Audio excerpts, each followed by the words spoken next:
Assalamu alaikum. I hope you all are fine, happy and safe.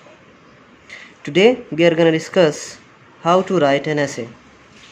But first of all, we will discuss what is an essay. Essay किसे कहा जाता है?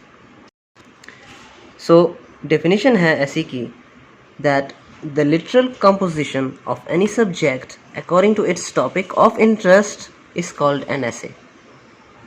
कोई भी literary composition, कोई भी English subject हो, कोई भी दूसरा सब्जेक्ट हो, उस सब्जेक्ट का जो इंटरेस्ट वाला टॉपिक है, वो टॉपिक जो आप इंटरेस्टेड हैं वो आप लिखें, उसे कहते हैं ऐसे. इट मे बी लॉन्ग और शॉर्ट. ये लॉन्ग भी हो सकता है और शॉर्ट भी हो सकता है. सबसे पहले ऐसे की बात तो ये है कि ऐसे टोटल मार्क्स कैरी करता है 15 और मैक्सिमम बच्चे ले लेते हैं 13 या 14. इससे ज़्यादा बच्चे नहीं ले पाते और आपको 4 या 5 दिए जाएंगे और आपने इनमें से कोई एक करना होगा. And we are discussing the essay of second year. Second year में ऐसे होते हैं और फर्स्ट ईयर में सिर्फ एप्लीकेशन और लेटर्स. सो ये तो हो गया ऐसे कि ऐसे क्या है. अब हम डिस्कस करते हैं कि हाउ टू राइट एन ऐसे. ऐसे को लिखा कैसे जाता है. सबसे पहला पॉइंट जो है, इंपॉर्टेंट पॉइंट्स जो हैं, वो है ऐसे is like a building. Means that a building is made by each brick step by step. The brick is not called a building. ऐसे ऐसा है कि आप बिल्डिंग बनाते हैं. बिल्डिंग जब आप बनाते हैं तो आप एक एक करके ब्रिक, एक एक ईंट रख के आप बिल्डिंग बनाते हैं. एक ब्रिक आप बिल्डिंग नहीं बनाते. एक ब्रिक बिल्डिंग नहीं होता. अब जो दूसरा पॉइंट है, ये पॉइंट जो है, इसका मतलब ये है कि आपको कंटिन्यूसली वही आइडिया आपने कंटिन्यूसली लिखना होता है, चेंज नहीं करना होता. जैसे कि फ्लो ऑफ वाटर, बिल्कुल फ्लो ऑफ वाटर की तरह आपने लिखना है कंटिन्यूसली. दूसरा पॉइंट जो है इम्पोर्टेंट, वो है the ideas in the essay should be stitch together in a logical sequence. Ideas that are interlinked, जैसे कि लिंक्स ऑफ चेन. ऐसे में जब आप आइडियाज़ लिखते हैं तो आइडिया सिर्फ एक ही होना चाहिए और उस आइडिया को आपने और आइडियाज़ में कन्वर्ट करना होता है. मतलब कि आपने ऐसे में ऐसी बातें लिखनी होती हैं कि वो सारी बातें एक साथ जुड़ी हुई हों. हर एक लाइन, हर एक सेंटेंस, हर एक आइडिया दूसरे आइडिया से डिफरेंट ना हो, सारे इंटरलिंक्ड हो. अब दूसरा point number 3, the main theme should be kept in mind. ये मेन थीम जो है ऐसे का, जैसे कि फॉर एग्जांपल माय एम्बिशन है, my life in college, my last day in college, a picnic. ये वो मेन थीम्स हैं, आपने वही अपने दिमाग में रखना है. ऐसे नहीं कि आप माय एम्बिशन के बारे में लिख रहे हों और आप कोई दूसरी ऐसे के बारे में भी लिख रहे हों. तो मेन थीम दिमाग में पहले होना चाहिए. और आखिरी point number 4, quotes important. Quotes बहुत ही इंपॉर्टेंट है.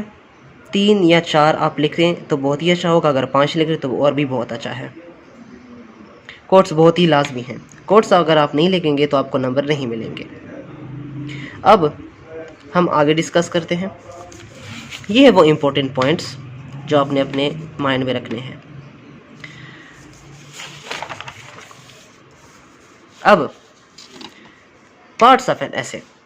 ऐसे के कितने पार्ट्स होते हैं? ऐसे के 3 पार्ट्स होते हैं.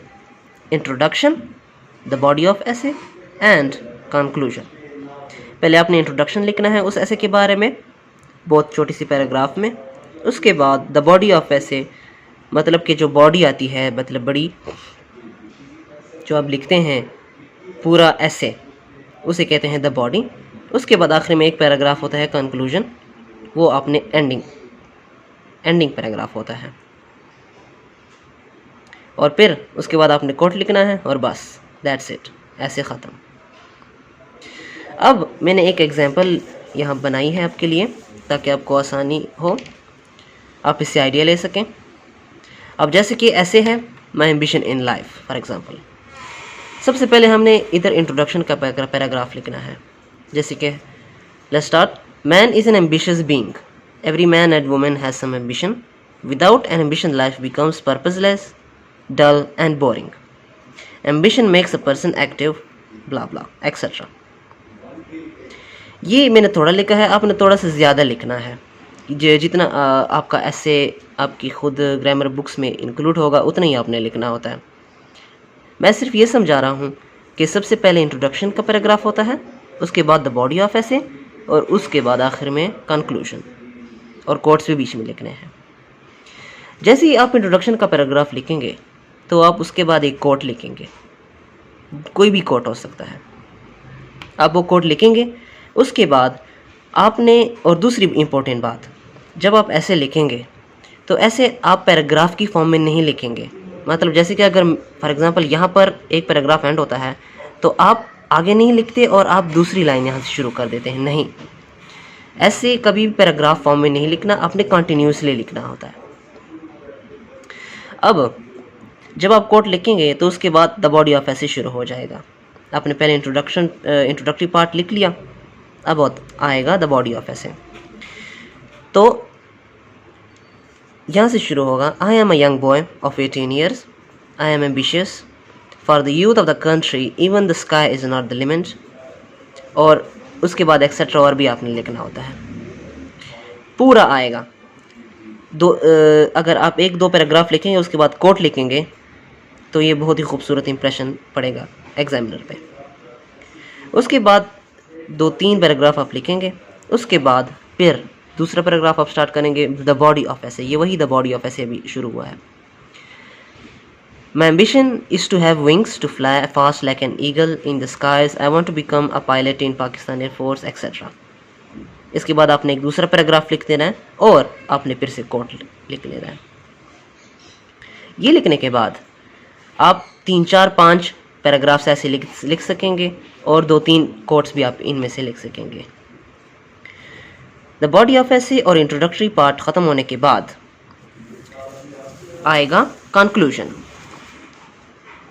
The conclusion part. और दूसरी इंपॉर्टेंट बात, जब आप ये ऐसे लिखेंगे तो आप हेडिंग्स नहीं लिखेंगे, जैसे कि ये इंट्रोडक्शन पार्ट है, इसके बाद द बॉडी ऑफ ऐसे हो गया और उसके बाद आखिर में कंक्लूजन। नहीं, आपने सीधा डायरेक्ट ऐसे ही लिखना है जैसे मैंने लिखा है। उसके बाद ये कंक्लूजन पार्ट है, I have no doubt that one day I will achieve my purpose. यहाँ पर आपने ये पैराग्राफ जो कंक्लूजन होता है, यहाँ पर आपने अपने ऐसे को एंड करना होता है, तो वो सारी बातें लिखनी होती हैं जो ऐसे में आखिर में होती हैं, ending. That one day I will achieve my purpose. My father has been of great help and inspiration in designing for this career. May Allah fulfill all his dreams. Ameen, etc. बस उसके बाद आखिर में आपने एक coat लिख देना है और बस दैट्स इट, आपका ऐसे मुकम्मल हो गया। और ऐसे लिखने के बाद आप दी एंड लिखें और यहाँ 2 लाइंस लगाएं और बस पेपर को एंड करें। पेपर को हमेशा जब आप हल करें तो ऐसे को आप हमेशा आखिर में लिखें, क्योंकि वो बहुत बड़ा होता है और आप सब जो छोटी छोटी चीज़ें होती हैं वो आप मुकम्मल कर लेते हैं और आखिर में एक बड़ी चीज़ रह जाती है और वो आप मुकम्मल कर सकेंगे। राइटिंग स्पीड आपकी तेज़ होनी चाहिए और आपने इनमें से 300 या 400 या 350 to 450 वर्ड्स आपने लिखने होते हैं ऐसे में। तो ये अगर आप ख़ुद प्रैक्टिस करें तो जितने भी आपने वर्ड्स आपने एक पेज में लिखे हैं वो आप काउंट करें और उसके साथ 2-3 पेजेस आप और मल्टीप्लाई करें। जैसे कि अगर यहाँ पर 200 या 150 वर्ड्स हैं एक पेज पे, तो आप 2 पेजेस अगर आपने उसी तरह लिखे हैं तो मल्टीप्लाई करें 152 जितने भी होते हैं, फिर ये आपके 350-450 वर्ड्स आ सकेंगे। So that's all for today, meet you in the next video, best of luck, Allah हाफिज़।